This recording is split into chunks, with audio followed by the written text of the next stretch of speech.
Moving on to other stories, while the aftermath of subsidy removal continues to generate apprehension and anxiety among the Nigerian populace and the government, the price of goods and commodities and the shortage of foreign exchange are depreciating the naira. Correspondent Gabriel Laudia tells us more in this report. The borrowing of $3 billion United States dollars from the Afrexim Bank by the Nigerian National Petroleum Company to cushion and stabilize the Nigerian forex exchange market may after all not be the solution, as it is a temporary one. As an economist has posited, reports that while Nigerians are worried with the prevailing uncertainty of our increase in pump price, kerosene and gas, cost of foodstuff, millions of Nigerians are seeking alternative means to survive and feed their families as situation bites heads. President Bola Ahmed Tinubu may be faced with a heavy tax or salvaging situation before it gets out of hands. Experts says the long-term solution to this current situation is to shore up local production, which will lessen pressure on fuel importation. The solution to that problem is not in collecting the short-term loan, but I think the solution to that problem is local production. Because if we are refining fuel locally, then there will be less pressure on importation of fuel. And so Nigeria will be able to even conserve foreign exchange. They will not be depleting their external reserves to import fuel. In news, they also said it is emergency borrowing.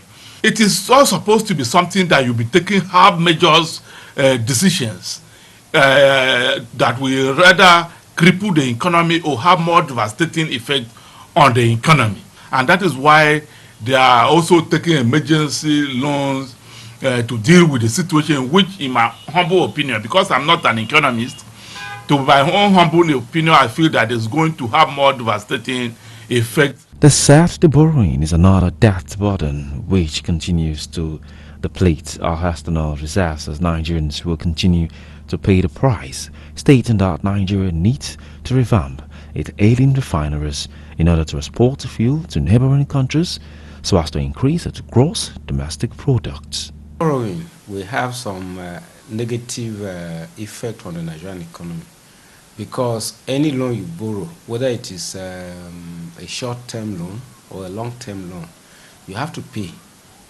So that will worsen the debt situation of the country. And if we want Nigeria to get out of even the debt trap that we are in now, the best solution is to encourage local production. Our government, the policymakers at that level, will need to go back to the drawing board on this issue of subsidy removal and deal with the issue once and for all. We wouldn't want a situation where if they are borrowing 3 billion to deal with the situation, how has that translated to food on the table of a common man? So if the situation is not addressed, they say the hungry man is an angry man. The professor of economics, who observed issuing licenses to private entities to build local refinery while expecting Dangote's own to take off, may be a multiple effect with more job employment and increase in income. If crude is being refined locally, or government, these refineries that are moribund for over 20, 30 years, government can lease them out to private individuals. And surprisingly, maybe within 2-3 months, these refineries will become functional. If they don't want to sell them, they can lease them out.